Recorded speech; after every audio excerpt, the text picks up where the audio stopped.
Good morning student. BEd first year business study. आपका जो topic चल रहा था वो चल रहा था वार्षिक योजना। पूरे वर्ष की जो योजना हम बनाते हैं, ठीक है, शिक्षण कार्य के दौरान उसे क्या बोलते हैं, वार्षिक योजना कहते हैं। और इसका निर्माण हमें क्या क्या ध्यान में रखकर करना चाहिए वो मैंने आपको क्लियर किया था। अब जो नेक्स्ट था इसके अंदर वो मैं आपको बता रही हूँ 7th नंबर का। 7th नंबर से पहले कल मैंने आपको एक करवाया था कि 3 कैटेगरी में बांटा गया है किसको, शिक्षण कार्य को। मतलब शिक्षा की जो व्यवस्था है वो 3 अवयवों में डिवाइडेड हो चुकी थी। तो जो वो 3 अवयव थे वो कौन कौन से थे, एक तरह से देखो, शिक्षा विभाग की ओर से कितनी परख परीक्षा होती है, पहले अवयव बता देती हूँ। अवयव था 1 जुलाई से 31 अक्टूबर। दूसरा अवयव जो था 1 नवंबर से 28 फरवरी। तीसरा जो अवयव था वो था 1 मार्च से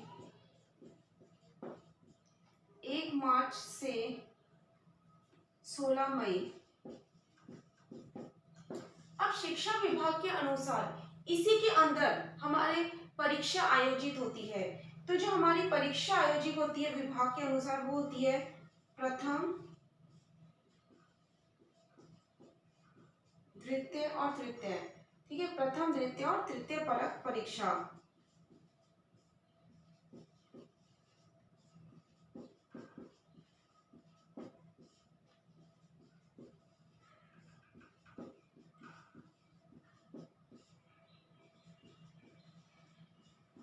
अब ये कहाँ कब कब ऑर्गेनाइज होती है, कब कब शिक्षा विभाग के अनुसार होती है। जो प्रथम होती है, ठीक है, कब अर्धवार्षिक होगी तथा कब वार्षिक होगी। प्रथम, द्वितीय, तृतीय, वार्षिक और अर्धवार्षिक और वार्षिक, ये इस पे निश्चित करता है इन अवयवों पर। अब देखो, राजस्थान में अगस्त की बात करें हम, राजस्थान में अगस्त विभिन्न प्रकार, राजस्थान में क्या दिया जाता है, अगस्त, अक्टूबर और फरवरी में। मतलब अगस्त, अक्टूबर और फरवरी। अगस्त, अक्टूबर और फरवरी में प्रथम, द्वितीय और तृतीय क्या दिया जाता है, परीक्षा की तैयारी करवाई जाती है। और इसी के साथ दिसंबर में अर्धवार्षिक, और अप्रैल मई में वार्षिक होता है। किसके, राजस्थान में। किसके अनुसार, शिक्षा विभाग के अनुसार।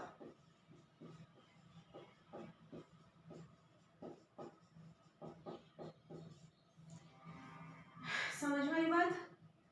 3 अवयव है, 3 अवयवों को तो हमने परीक्षाओं में अगर बांटा तो हमारे अब जो है, अब चेंजेस आ गए हैं। अब सेमेस्टर वाइज भी सिस्टम्स आ गए हैं, तो सेमेस्टर वाइज भी कुछ इसी तरह ही होता है। प्रथम परत, द्वितीय परत, तृतीय परत, अर्धवार्षिक और वार्षिक। पहले तो इस तरह होता था, लेकिन अब देखा जाता है सेमेस्टर वाइज सिस्टम हो गया। तो सेमेस्टर वाइज सिस्टम में मोस्ट ऑफ फरवरी में वार्षिक परीक्षा को आयोजित कर दिया जाता है। तो अगस्त, अक्टूबर, फरवरी को अगर हम वैसे देखें तो 3 ये होता है। दिसंबर में हाफ ईयरली होते हैं और अप्रैल और मई में क्या होता है, वार्षिक होता है। लेकिन अब कुछ टाइम बाद क्राइटेरिया चेंज कर दिया। कहने का मतलब ये कि इस पूरी चीज को ध्यान में रखते हुए ही शिक्षा विभाग के अनुसार ही हमें वार्षिक योजना का निर्माण करना चाहिए। अब जो नेक्स्ट है इसके अंदर,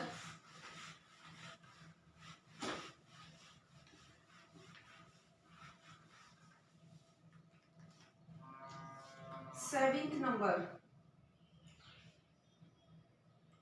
वार्षिक योजना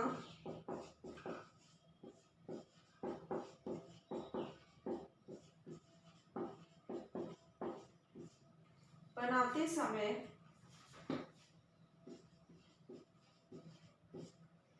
वार्षिक योजना बनाते समय राज्य सरकार के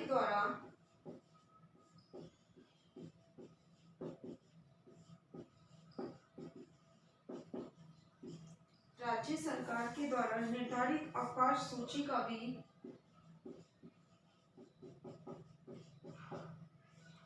निर्धारित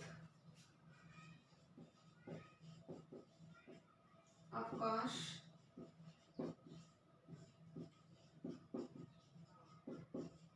सूची का भी ध्यान रखना चाहिए।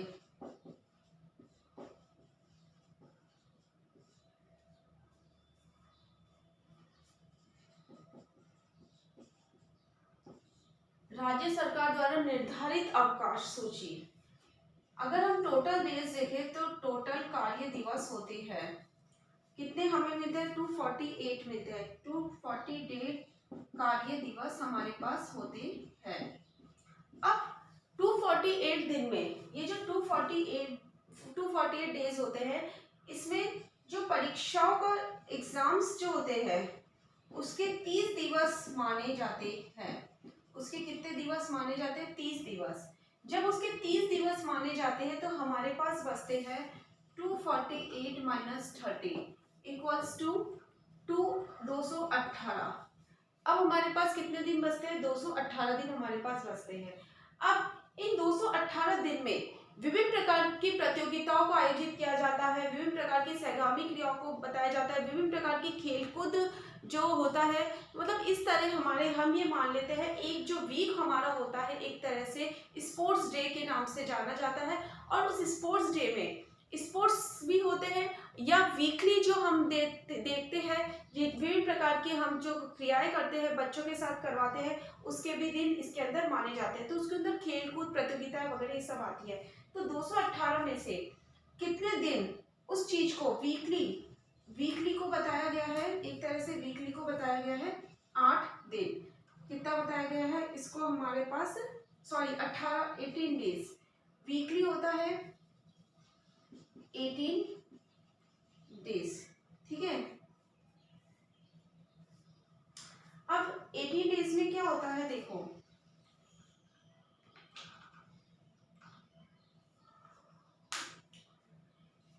अब पहली बात तो ये आती है 248 डेज होते हैं। 248 डेज में जो गवर्नमेंट जो निर्धारित करती है वो कितने डेज निर्धारित करती है 248। लेकिन हमें वार्षिक योजना कितने डेज की बनानी है 30 निकाले 218 डेज की। ठीक है। अब जो नेक्स्ट आता है वो उसमें मैं बताती हूँ आपको।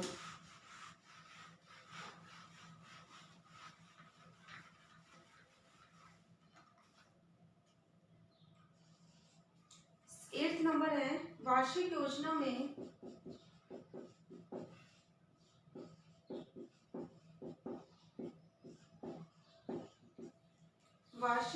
में शिक्षण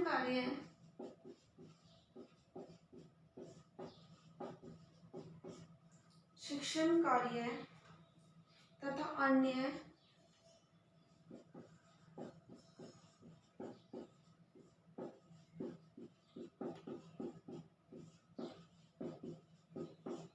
करणीय कार्य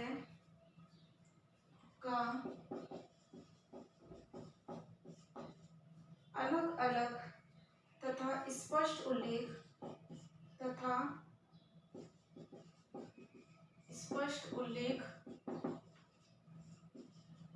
होना चाहिए।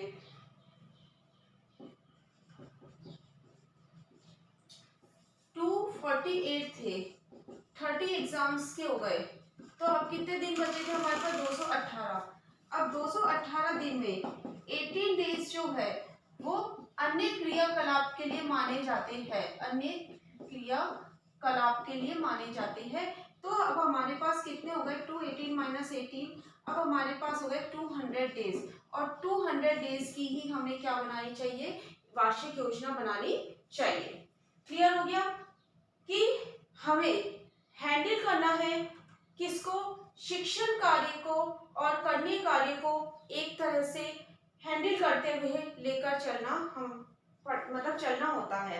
अब जो नेक्स्ट है अब ये 200 जो करनीय कार्य, सॉरी 200 जो शिक्षण कार्य आ रहे हैं हमारे पास 200, ठीक है, 200 इन 9 पॉइंट लिखो, इन 200 दिवसों को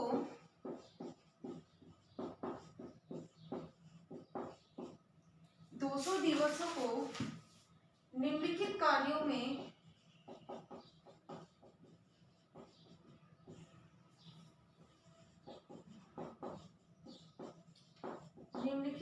में आवंटित किया जाता है।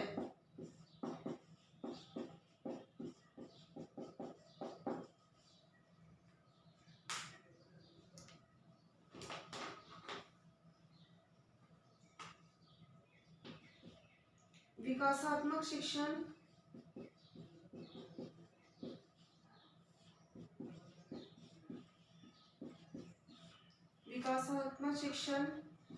विकासात्मक शिक्षण आपको पता है, आप विकासात्मक प्रश्न पूछते हो, फिर छात्र अध्यापिका क्रिया करवा देता हो। विकासात्मक क्रिया प्रक्रिया किसके माध्यम से संपन्न की जाती है? अध्यापक द्वारा, मतलब इसमें अध्यापक द्वारा पढ़ाया जाता है।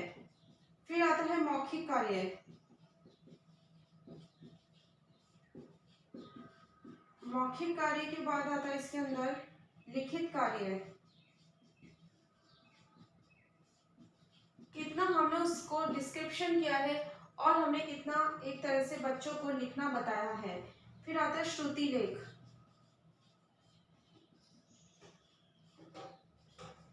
फिर आता है द्रुत पाठ। फिर आता है व्याकरण।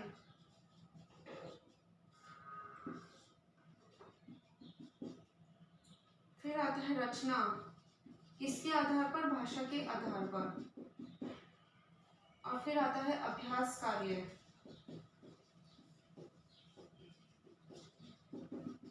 और फिर आता है कमजोरी निराकरण।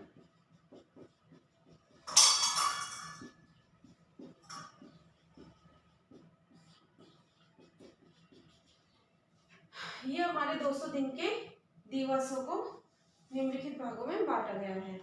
विकासात्मक शिक्षण, मौखिक, लिखित, श्रुति, द्रुत, व्याकरण, रचना, रचना सिर्फ भाषा की जो लैंग्वेज होती है, अभ्यास कार्य, और उसके बाद मूल्यांकन किया जाता है। ये हमारा पूरा कंप्लीट हो गया। वार्षिक योजना का निर्माण हमें इस तरह करना है। कुछ नहीं था, निर्माण करते समय हमें सिर्फ वर्किंग ऑफ डेज को ध्यान में रखना है। सब कुछ हटा के हम लास्ट में क्या करते हैं? वार्षिक योजना का निर्माण करते हैं। आपका होमवर्क क्या है? वार्षिक योजना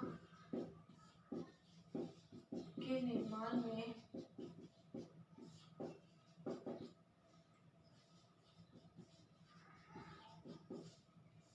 सोपानों को स्पष्ट कीजिए। वार्षिक योजना के निर्माण में सोपानों को स्पष्ट कीजिए। कृपया ये सुरक्षित रहिए। Thank you.